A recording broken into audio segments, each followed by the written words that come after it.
Abrangendo duas perguntas. Eu quero começar perguntando o que é modéstia? Simplicidade. Simplicidade. Algo mais que gostaria de pontuar? O que é modéstia? Descrição. Algo de qualidade, mas que não necessariamente precisa ter um preço exorbitante. Exorbitante. Ok.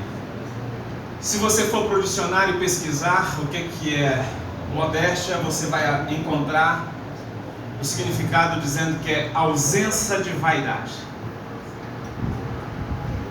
Simples, né? Isso é modéstia. Ausência de vaidade.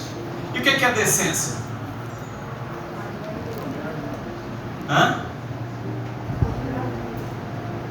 Algo que promove respeito. É você estar em conformidade com os padrões morais, éticos da sociedade em que você está vinculado, onde você vive. Entenderam? Então eu preciso andar com ausência de vaidade e de acordo com os padrões éticos e morais, que é modéstia e decência. É isso que nós precisamos fazer. De que modo e por que a palavra descreve a modéstia como um dever cristão? Praticamente já falamos, né? É decoroso. Timóteo diz que as mulheres se ataviem com traje decoroso, com modéstia, com sobriedade, não com tranças ou com ouro, ou pérolas ou vestidos custosos, mas como convém a mulheres que fazem profissão de servir a Deus como boa obra. Então nós precisamos nos vestir, ela nos descreve como uma profissão de fé, uma profissão de servir a Deus. Eu achei interessante um parágrafo da nota que diz assim: Deus vê, não é eu que vejo, não é a igreja que vê, Deus vê que a condescendência com o orgulho e a vaidade no vestir, em muitos casos, antecede a ruína do caráter. Ou seja, quando a pessoa chega a arruinar o caráter, os primeiros passos que deu foi na vaidade com o vestuário. É o que está dizendo aqui. Deus vê que a condescendência com o orgulho e a vaidade são os passos que antecedem a ruína do caráter. Isso é muito sério, isso aqui. E o texto ainda diz que o amor ao vestuário põe em risco a moral e faz da mulher o oposto da senhora cristã, caracterizada pela modéstia e sobriedade. Mas eu quero fazer a pergunta: será que é só a mulher que põe em risco? Claro que não. Não. O homem também. Tem muito homem também, entendeu? O amor ao vestuário. E a Bíblia desde muito tempo prega que o amor é somente a Deus. Tudo que a gente põe o nosso amor que não era a Deus é pecado.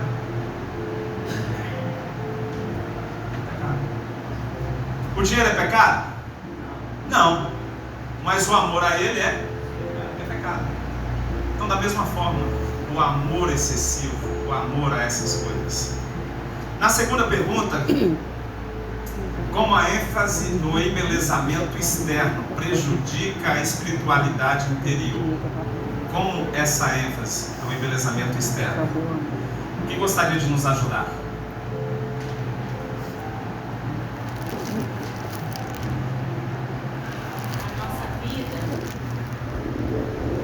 A nossa vida tem que se refletir a Cristo.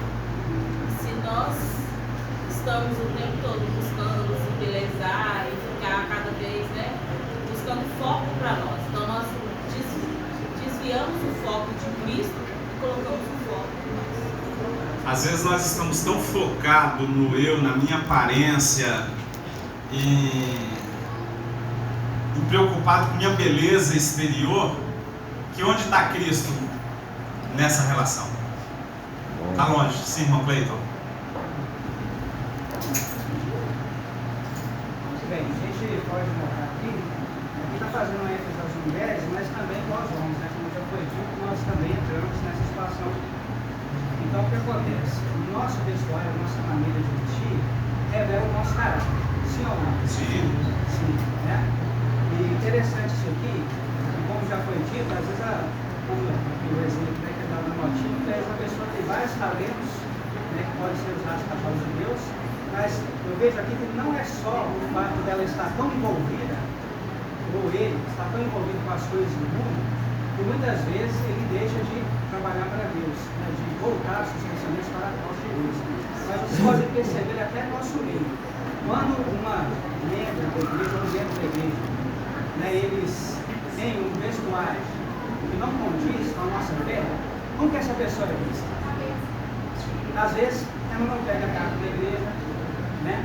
Ela é um pouco assim, deixada de lado, porque às vezes a pessoa que tem muito talento, são pessoas que podem ser usadas grandemente na causa de Deus, mas pelo fato de não andar com um vestuário condizente, né? O que a Bíblia prega, o que nós devemos ter, então muitas vezes essa pessoa ela é discriminada, muitas vezes, né? Ela não age, ela não atua na igreja como deveria atuar. Então é importante isso aí, nós pensarmos nisso, né? Porque realmente a nossa maneira de agir, a nossa maneira de vestir, fala muito, né? E quando nós temos modéstia, temos simplicidade, então isso revela em nós, né? As pessoas nos veem diferente e passam também a ter confiança em nós e nós podemos ser mais úteis na causa de Deus. Amém. E o apóstolo Pedro ele está nos exortando que a nossa conduta, o nosso caráter deve ser a nossa principal atração e não o nosso vestuário, não o nosso embelezamento, mas a nossa conduta e o nosso caráter. E aqui eu quero destacar alguns pontos da Pena Inspirada que diz o seguinte: muitas de nossas irmãs são pessoas bem capacitadas. E aqui eu posso traduzir para os homens: muitos de nossos irmãos são pessoas capacitadas. E se usasse os próprios talentos para a glória de Deus, elas e eles seriam bem-sucedidos em conquistar muitas pessoas para Cristo. E o final da nota diz: Satanás inventou as modas para manter a mente das mulheres tão envolvida com o tema da roupa que mal pudesse pensar noutras questões.